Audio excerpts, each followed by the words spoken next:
Buenos días. Para la Universidad Metropolitana de Educación, Ciencia y Tecnología, UMECIT, los estudiantes Anaíka de la Espada, Lorenzo Martínez y Gladys Valdés, vamos a estar hablando un poco de lo que es la planificación curricular. En esta vamos a incluir una aplicación práctica de un tema específico, el cual será la ciudad 100% renovable, y para ello nosotros también vamos a explorar la estructura de esa planificación curricular, los objetivos, contenidos, estrategias de enseñanza y aprendizaje, esa jerarquía que debe llevar los contenidos igual que su secuencia, y al final lo que sería la evaluación para favorecer el aprendizaje significativo de los estudiantes. La planificación curricular es el proceso de diseñar, organizar y secuenciar los contenidos, actividades y evaluaciones de una clase o programa educativo. Por su parte, el diseño curricular define qué se va a enseñar, los objetivos, contenidos, competencias, estrategias que se van a utilizar, los recursos y, por supuesto, la evaluación. El desarrollo curricular es el proceso mediante el cual se implementa, ajusta y evalúa el currículum en la práctica educativa. Supone llevar a la acción lo definido en el diseño curricular y organizado en la planificación curricular, incorporando las estrategias de enseñanza que permiten concretar los aprendizajes esperados. Podemos establecer entonces que la planificación es importante ya que brinda coherencia al proceso educativo, optimiza el tiempo y los recursos, favorece la equidad en los estudiantes ajustados a su necesidad, estilos y ritmo, promueve la calidad educativa, facilita la innovación pedagógica, fortalece la práctica docente reflexiva y vincula la educación con el entorno.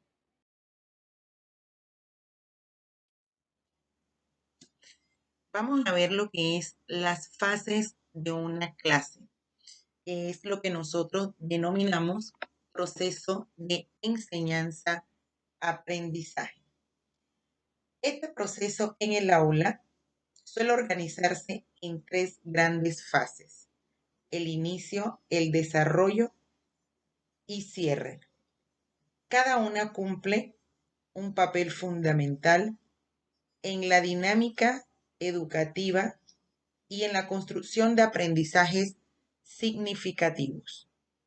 La fase de inicio, su propósito debe ser motivar, activar conocimientos previos, presentar los objetivos de la clase.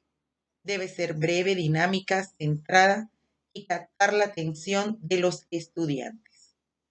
Las actividades más comunes en estas son las preguntas generadoras, las lluvias de aprendizaje, la relación con las experiencias previas y la presentación del tema y de los objetivos.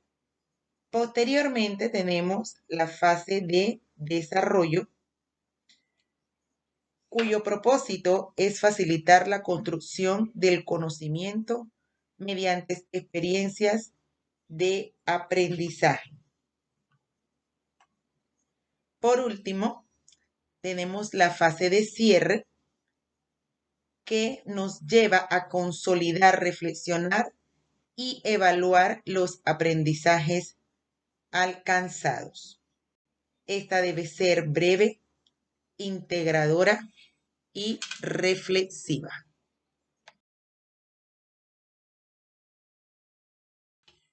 Los beneficios de tener una clase bien estructurada es que favorece la atención y capta el interés del estudiante desde el inicio, así como va a facilitar tanto el desarrollo y la evaluación de los objetivos y asegura que ese aprendizaje sea intencional, organizado, efectivo y que además esté adaptado a las diferentes necesidades de los estudiantes.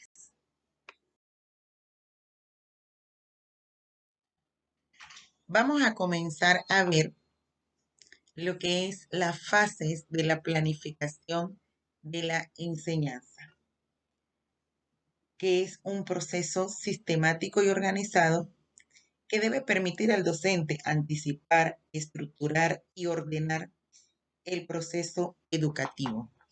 Lo primero que el docente debe hacer es un diagnóstico y análisis del contexto. En nuestro caso, que escogemos el tema de la energía saludable, el docente puede hacer una observación comunitaria, además de indagar qué tipos de energía se utilizan en la comunidad y así tener de referencia cómo va a trabajar el tema de su clase. Luego de esto, se debe organizar los contenidos, preparar los materiales, crear un esquema de temas, seleccionar recursos digitales, diseñar actividades prácticas. Obviamente que para ello hay que definir objetivos que sean claros y alcanzables. Por ejemplo, que el alumnado comprenda los tipos de energía saludable y puedan inclusive aplicarlos a la realidad de su contexto. Aquí entra un factor muy importante que se conoce como determinación de objetivos, el cual trata de definir con claridad qué se espera que el estudiante logre al final de la clase, unidad o curso. Esto implica que la redacción de los objetivos de aprendizaje deben ser claros, específicos y medibles. Y el docente debe asegurarse que sean alcanzables dentro de un tiempo determinado y también tomando en cuenta los recursos que tiene disponibles. Además, debe vincularlos con las competencias del programa o currículo oficial. También es muy importante la secuenciación de objetivos. En una secuencia hay que ir colocando el orden en el cual nosotros queremos lograr nuestros objetivos. Aquí tenemos un ejemplo que sería introducir el concepto de lo que sería energía, analizar los ejemplos de los tipos de energía saludable y luego poder realizar una actividad práctica que nos indique que se ha comprendido el tema o lo que se esperaba. La conexión que se debe tener es que cada objetivo debe preparar el camino para el siguiente. Por eso es que se llama secuenciación de objetivos para ir construyendo el aprendizaje paso a paso. Presentamos un ejemplo práctico de la determinación y secuenciación, nuestro objetivo es comprender los tipos de energía saludable, analizando casos reales de su aplicación y proponer una solución energética para su comunidad. La secuencia de dicho objetivo es presentar los tipos de energía, analizar un caso de éxito en una ciudad, para luego diseñar en grupo una propuesta para su localidad o comunidad.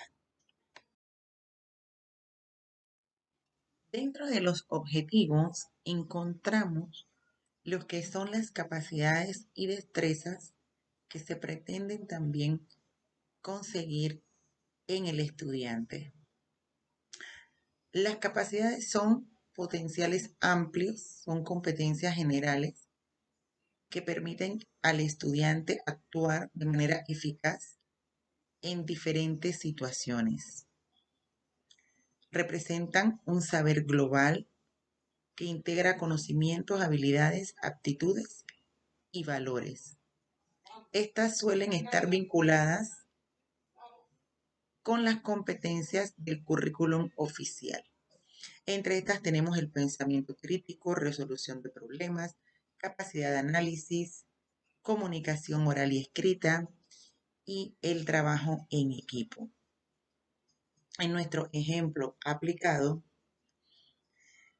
de capacidad, tenemos que el estudiante será capaz de analizar información de distintas fuentes para proponer soluciones a problemas ambientales por el mal uso de energía, representando a distintos actores sociales en un role-playing que simule una mesa de negociación ambiental.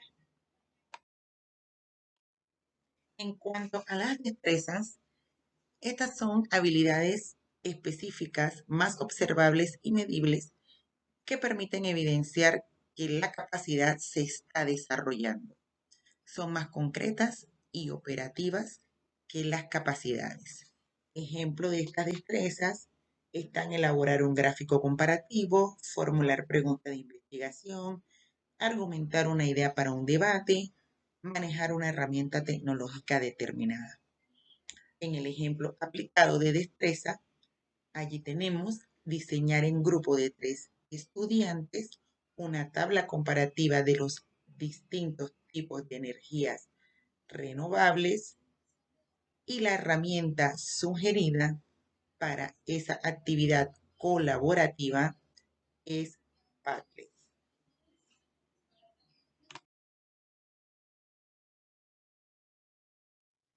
Importante recalcar que en los objetivos de aprendizaje queremos desarrollar en nuestros estudiantes la capacidad y la destreza.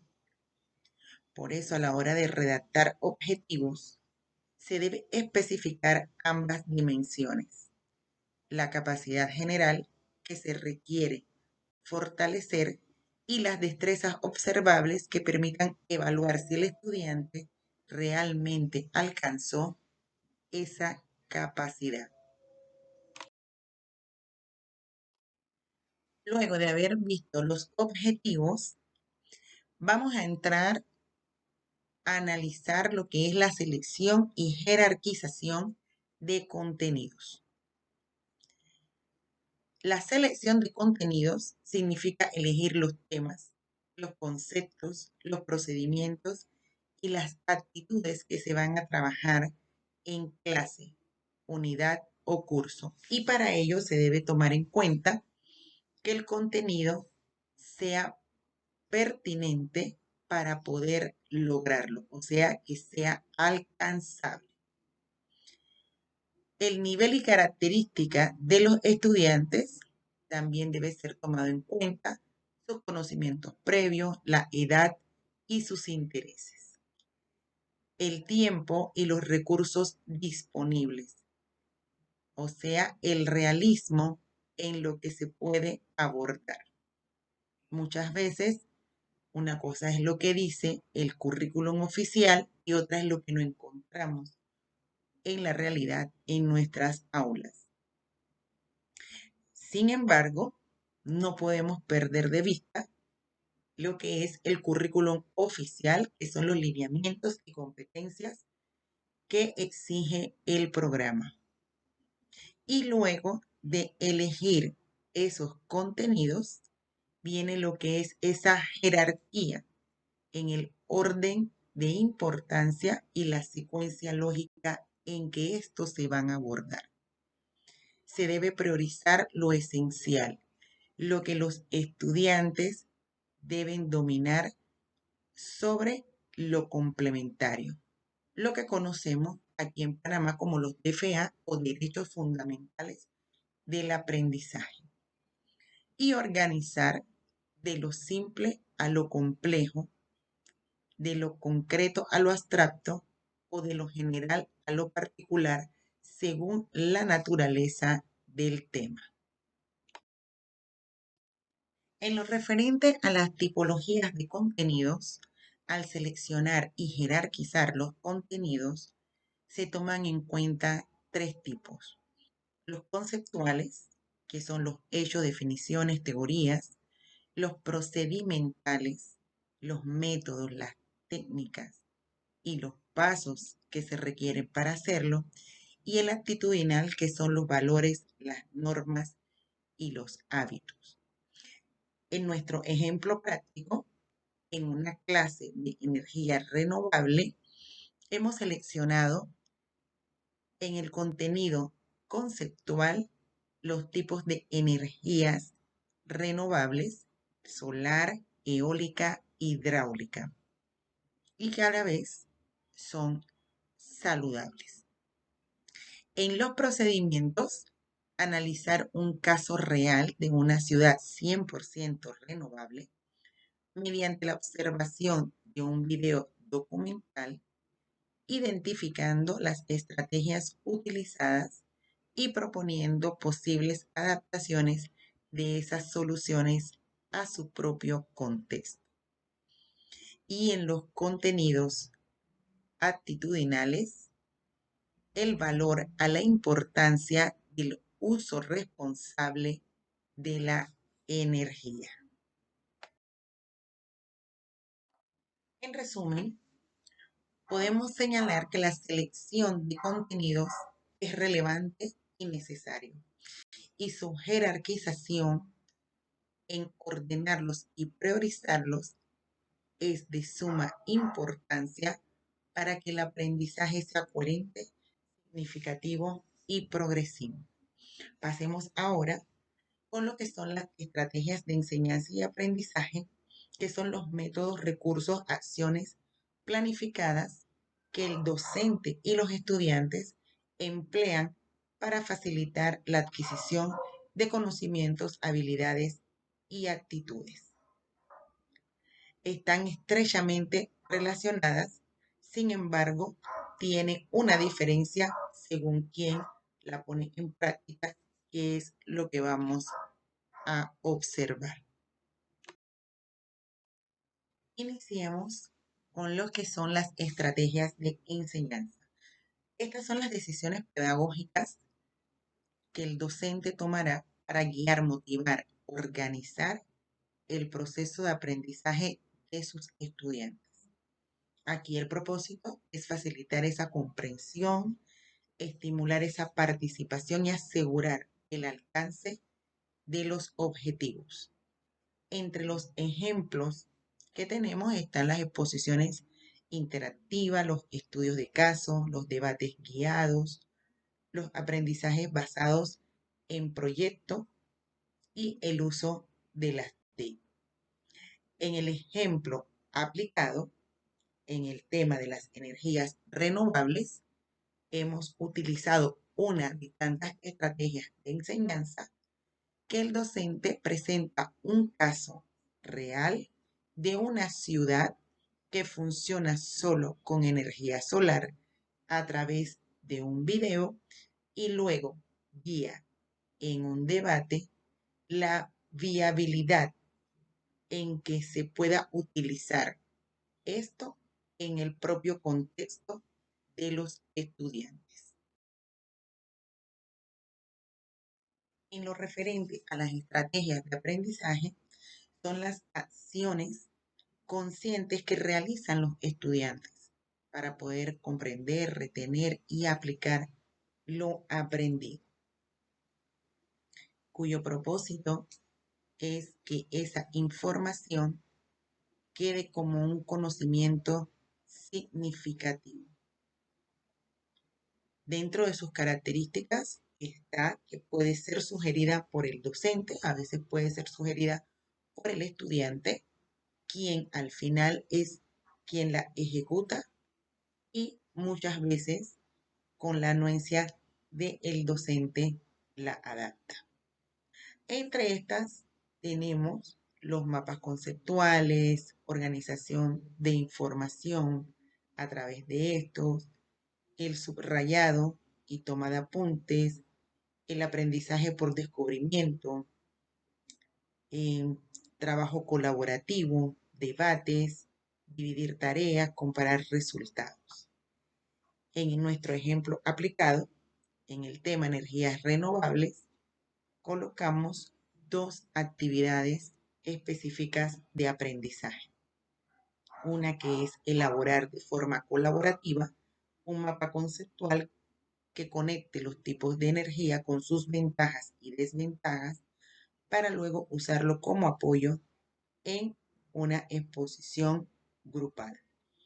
Ahí tienen como sugerencia la utilización de herramientas como Miro, Padlet, y nuestra siguiente actividad es un ticket de salida donde el estudiante es capaz de mencionar una idea que en su comunidad o en su contexto puede ser adaptada del caso estudiado para avanzar hacia energías 100% renovables. Por último, vamos a hablarles un poquito de las diferentes técnicas utilizadas y su justificación. Estas técnicas son utilizadas para una evaluación diagnóstica, también son utilizadas para el desarrollo de la clase, así como su cierre. Son utilizadas dentro de los objetivos, dentro de las estrategias y, por supuesto, como evaluación. Estas son, por ejemplo, la lluvia de ideas, la presentación de breves videos, y su justificación es que activa el conocimiento previo, motiva al grupo y capta la atención del alumnado. En cuanto a algunas técnicas de desarrollo, están el trabajo en equipo, la discusión guiada, el role playing y los análisis de caso. Aquí se fomenta la colaboración, el pensamiento crítico y la aplicación práctica de los conceptos. Y en cuanto a técnicas de cierre, están los quiz de repaso, los mapas conceptuales colaborativos, tickets de salida, que nos permiten consolidar el aprendizaje, permite la reflexión y evalúa los objetivos de clase. Aquí se permite que estas puedan ser utilizadas como diagnóstico, como evaluación formativa o sumativa. Y es muy importante recalcar que debe ser discutida con los estudiantes y presentarle a los estudiantes qué es lo que se espera en esa evaluación, ya sea a través de listas de cotejos o de rúbricas, para que el estudiante sepa qué se espera de él. Para culminar, los dejamos con una secuencia didáctica ya estructurada de lo que es el tema de energías renovables desde su inicio hasta su actividad de evaluación.